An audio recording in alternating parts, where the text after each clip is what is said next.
मागेल त्याला सौर पंप, कृषी पंप ही मुख्यमंत्री सौर ऊर्जा मार्फत जी योजना महाराष्ट्र शासनाने राबवलेली आहे. अतिशय आदर्श आणि शेतकऱ्याची उपयोगी असलेली योजना. परंतु ह्या योजनेमध्ये ऑनलाईन कामातून ऑफलाईन दलाल वाढल्यामुळे ह्या सौर पंप कृषी योजनेतून अनेक शेतकऱ्यांची फसवणूक होत आहे. त्या संदर्भामध्ये आज ह्या श्रामपूर तालुक्यामधील शेतकऱ्यांची ही अशाच प्रकारे एका एजन्सीने फसवणूक केलेली आहे. आणि त्या संदर्भात आज माननीय अप्पर पोलीस अधीक्षक श्रामपूर विभाग यांना आम्ही शेतकऱ्यांच्या वतीने निवेदन दिलेले आहे. त्याचप्रमाणे त्यांनी आता यामध्ये सांगितलेलं आहे की सदरच्या सौर कृषी पंप योजनेमधून ज्या ज्या शेतकऱ्यांची फसवणूक झालेली आहे त्यांनी संबंधित तक्रार देऊन त्यांच्या मार्फत पोलीस त्यांना आता या ठिकाणी आरोपीच्या पिंजऱ्यात उभे करणार आहे आणि थोड्या दिवसामध्ये या एजन्सीचा भांडाफोड आम्ही सर्वजण करणार आहोत.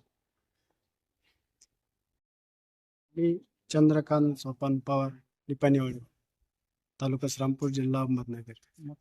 या मागील त्या कृषी पंपाच्या योजनेसाठी आम्ही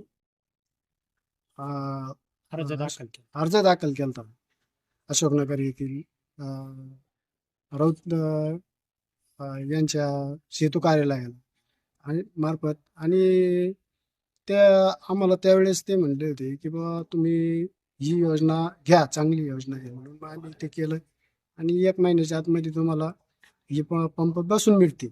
परंतु आम्ही त्याचे पैसे वगैरे काय जे आहे ते सर्व काही भरून या गोष्टीला आज 1.5 वर्ष होत आलं, तरी परंतु अजूनपर्यंत कुठल्याही प्रकारचे काहीच या गोष्टीला यश आलेलं नाही.